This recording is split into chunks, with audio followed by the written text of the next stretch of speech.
It's me again. We have going on the August ballot, August 8th election, Ohio issue 1, okay? This legislation that's being put forward would increase from 50% plus 1 to 60% for us to change the Ohio Constitution, okay? So over the past, I think, since 1913, there have been 17 citizens-initiated amendments that have been placed on the ballot, and only 1/4 of those have passed, which means we've been good stewards of that. But just think about this. 60% of the would be needed to pass something, okay? That means 40% would stop something from going forward that the majority, the 60%, the 59 or 60% would want. So it's off balance. And it leaves us, the voters, in a position where it isn't our voice and our vote isn't balanced the same way.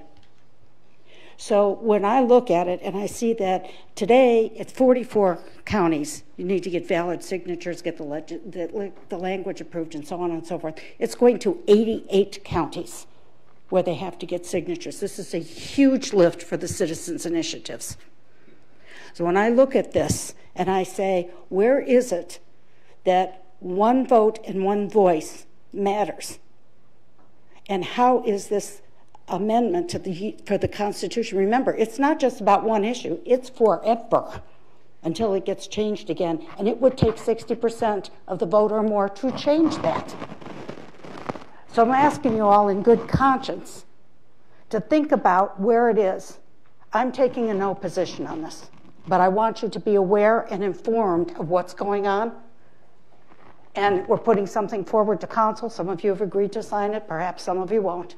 But at the end of the day, this will inhibit the public's ability, the citizens' ability to change the state constitution, which can put it in hands of somebody other than the people that live here.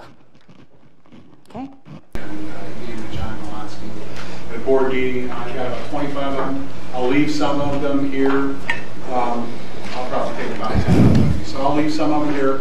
If somebody comes into the council office or maybe the executive and takes them upstairs, pass them around in the Ohio building, make photocopies of it, and get people to vote absentee because it's not too many people know about it. It's an August election, which is what August 8th.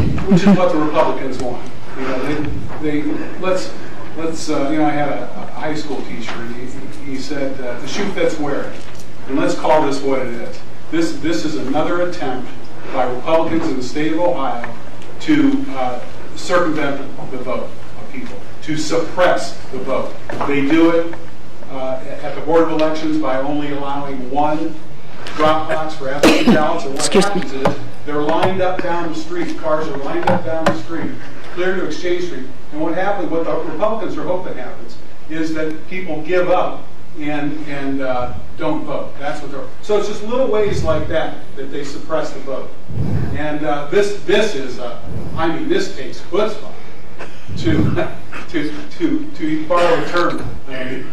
To put something, $20 million this is costing the taxpayers of the state of Ohio.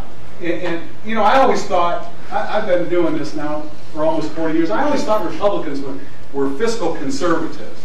And boy, have I learned a lot. I mean, it all depends, the old saying, whose ox is being gored. You know, it all depends what they're spending the money on. They'll spend just like any other politician. But $20 million on an August election after they banned August elections, I mean, is the height of hypocrisy.